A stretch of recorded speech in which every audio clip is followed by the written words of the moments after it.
ఈ నెల మరియమాత పూజిత మాసము 10వ రోజు. అద్భుతము. మిక్కిలి నెన్నగల తల్లి అనునది దేవమాతకు అత్యంత ప్రీతిపాత్రమైన జపము. ప్రతిదినము మన ఈ జపమును చెప్పుకొనుట అలవాటు చేసుకోవలెను. ప్రపంచమంతటను క్రైస్తవులు ఈ జపమును బహుప్రీతితోనూ భక్తితోనూ చెప్పుకొందురు. క్రీస్తు శకం 1153 సంవత్సరంలో పునీత బెర్నార్డ్ అనే పునీతుడు ఈ జపమును రాసినట్లుగా చరిత్ర తెలుపుచున్నది. బెర్నార్డ్ మరియమ్మ గారిపై మహాభక్తి గౌరవము కలవాడు.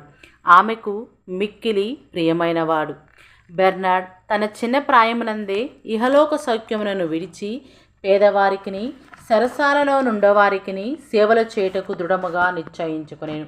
ముఖ్యముగా మరణ శిక్షణ పొందిన వారిపై జాలిపడి వారి ఆత్మరక్షణకై మిక్కిలిగా కృషి చేయుచుండెను. ప్యారిస్ నగరమందు ఉరి శిక్షకు పోవు వారిని సందర్శించి దేవుని గురించి వారికి బోధించి వారి చివరి గడియలలోనైనా తమ పాపములకు పశ్చాత్తాపపడి దేవునితో నైక్యమగునట్లుగా వారికి చెప్పి ఒప్పుచుండెను. ఆఖర మిక్కిలి నన్నగర తల్లి అను మధురమైన జపములను వారిచే చూపుచుండేవాడు. ఆ జపమును అనేక దేశమును పంపెను.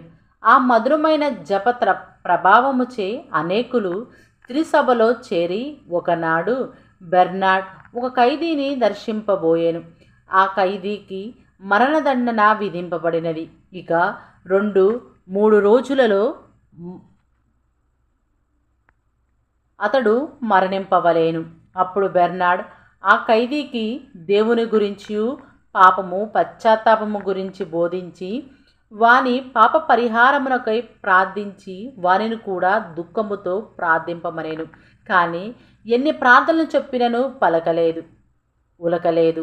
ఆఖరణ బెర్నార్డ్ మరియమ్మ గారిపై నమ్మకముంచి మిక్కిలి నన్నగర తల్లి మీ శరణు అను ప్రార్థనను ప్రారంభించెను. వెంటనే ఆ ఖైదీ తల్లి అని కన్నీరు కార్చెను. ఆ మరియమాత జపమును పశ్చాత్తాప హృదయుడై ప్రార్థించెను.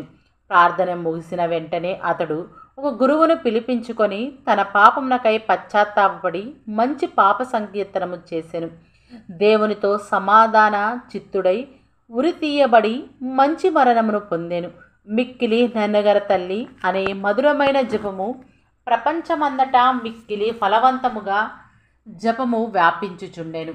కన్య మరియమ్మ గారికి అతి ప్రియమైన ఈ జపమును భక్తితో చెప్పి అనేకులు తమ వేదనయందు దేవమాత సహాయమును పొందుచున్నారు. అనేక మంది పాపులు ఆమె శరణు కోరి తన జీవితములను చక్కదిద్దుకొని దేవునికి ప్రియులై సమాధానముతో మంచి మరణము పొంది రక్షింపబడిరి. క్రైస్తవ సహోదరులారా, మనమును ఈ అతి మధురమైన జపమును ప్రతిదినము చెప్పుకొందము. మనకు కలుగు శోధనలన్నిటినీ జయించుటకు కావలసిన ఆత్మ శరీర బలమును దేవుడు తన తల్లి ద్వారా తప్పక మనకు ప్రసాదించెదరు. మనమును మంచి మరణమున పొందునట్లుగా ఆ దేవమాతను మిక్కిలి నన్నగల తల్లి అని వేడుకొందుము.